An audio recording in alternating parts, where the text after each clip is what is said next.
Okay, so this is a pretty hot topic right now with the release of the Electro Archon Baal. There has been a lot of slander going around about how Baal is a quote-unquote bad character or can't do big damage, and just a lot of generally negative opinions on the character. But what if we stop to consider that Baal has been the first new Electro character ever in the game's history? These are all the Electro characters, sorted by on the left being the base game characters, and on the right being characters that have been released after the initial release of the game.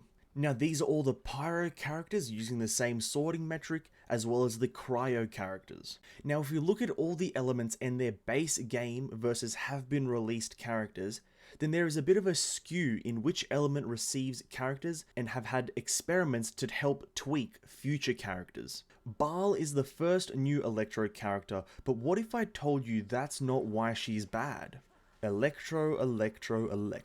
Looking at all the non-character specific aspects of this element and how they got into the final release of the game makes my brain have an overload reaction. And what I specifically mean when I say non-character specific aspects of Electro are things like reactions and the resonance. Those two things are the reason Electro is horrendous. Not just to use for damage, but also to play with and provide a somewhat unique player experience. Let's take a look at the elemental resonances first. I'd say 4 of the 6 current resonances are really good. Pyro, Anemo, Geo, and Cryo are the good ones. You can't go wrong with these. Hydro is fine, but more healing is generally not needed, and Electro is just plain useless. Comparing Pyro's whopping 25% flat attack increase, Cryo's circumstantial 15% crit rate increase, or even Anemo's 5% cooldown reduction and 10% movement speed increase, to Electro's Electro reactions give you Electro particle every 5 seconds, is the equivalent of comparing gold to dirt. Look at it this way. Pyro brings something very useful and moderately unique to the table, which is 25% attack. Anemo also brings something completely unique to the table, which is 10% movement speed and 5% cooldown reduction. Cryo gives 15% crit rate when attacking enemies affected by Cryo, which is pretty unique. Hydro is a healing bonus, also unique. And Geo gives 15% shield strength and overall 15% damage increase, and 20% Geo Shred when you hit an enemy. These are all unique and impactful. They provide a passive buff, which is what I believe the resonances were intended to be. And I will admit, Electro does have a unique effect, but why does it just do nothing? It provides nothing but a minuscule amount of energy that won't change your playstyle in the slightest, if even noticed. Now let's be a bit creative in how I would fix Electro Resonance. Here's solution 1. I would give it a flat buff like Pyro or Geo, but let's not be repetitive and just give it attack bonus or a damage bonus. Why not something that would change your playstyle, which is attack speed? 10 to 15% attack speed when you have Electro Resonance sounds absolutely amazing. And I can see how this would affect the game. Characters like Eula would skyrocket in play rate because her burst becomes even stronger. Diluc would be able to weave more attacks in with his elemental skill. Yoimiya and Fischl would feel more like machine gun characters. This would spice up the gameplay so much. The meta would shift slightly from the one-shot wonder meta to the speed blitz DPS meta.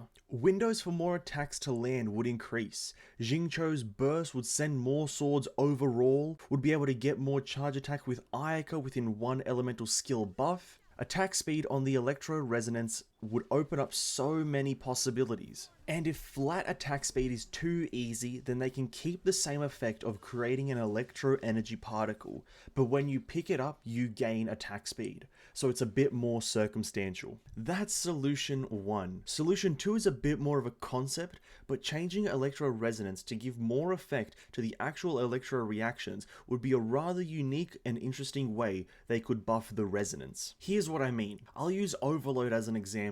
With this hypothetical Electro Resonance, Overload has a 10 to 15% damage increase and stops knocking around the small enemies. So it would make team comps like Hu Tao, Baal, and Electro Traveler viable for all content instead of just bosses. This change, on top of making it funner to use Overload, it will also increase its AoE potential in clearing bigger packs of enemies without having to run around in circles chasing them. We'll do one more example. The Superconduct reaction, which is Electro and Cryo, They could make it so if you have Electro Resonance, the initial 40% physical resistance decrease on enemies increases from 40 to, let's say, 50 or 60%. Just a small damage boost for having Electro Resonance, and potentially allows players who own Zhongli to reach 80 or even 100% physical shred. These are just two solutions I've formulated to the Electro Resonance problem, which I believe is 70% of the problem, because now we have the last 30%, which is the actual reactions themselves. Because we're only looking at Electro, here are all the Electro reactions, excluding Geo and Animo as they are supportive elements. We have Pyro and Electro, which is Overload, Cryo and Electro, which is Superconduct, and Hydro and Electro, which is Supercharged. The Genshin Impact Wiki regards these as transformative reactions. Then it goes to say that these reactions cannot crit and are not affected by attack, crit rate, or crit damage. The base damage of these reactions are affected by the level of the character triggering the reaction. So, if a level 40 Bennett applies Pyro to a Hilichurl, but then a level 90 Baal causes an Overload reaction, the damage is based on Baal's level. Now, there is one reason as to why Overload isn't considered a heavy hitting reaction compared to Melt or Vaporize, and that is because it isn't affected by attack, crit rate, or crit damage. Just allowing it to do either of these would probably solve the problem of its lack of damage, comparatively. Superconduct is pretty good as an elemental reaction, so there isn't anything I would really change about it, but Supercharge on the other hand is just as useless as the Electro Resonance in the sense that you don't really aim to do it, it just happens sometimes. Using Electro against a single enemy affected by Hydro does a bit of ticking damage, that's it. And if you're attacking groups of Hydro affected enemies, which really only happens in the Oceanid fight, affecting one enemy has a chain lightning effect,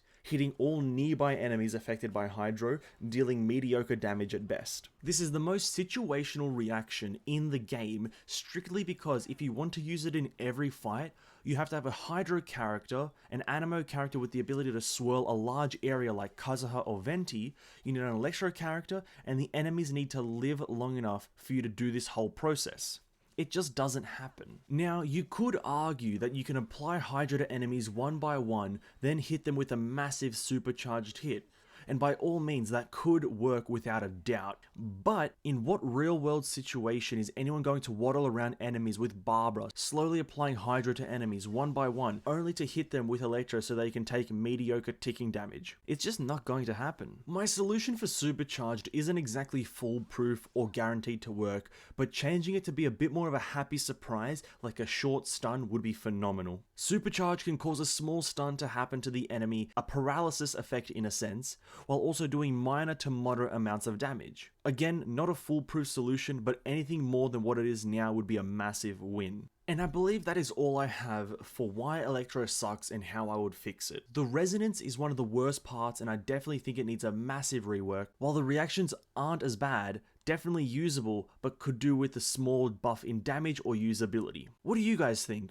Do you agree or disagree? Do you have your own suggestions? Tell me about it in the comments. I'd love to hear what you guys have to say, but for now I want to say thank you for watching. I hope you enjoyed, and have an amazing day.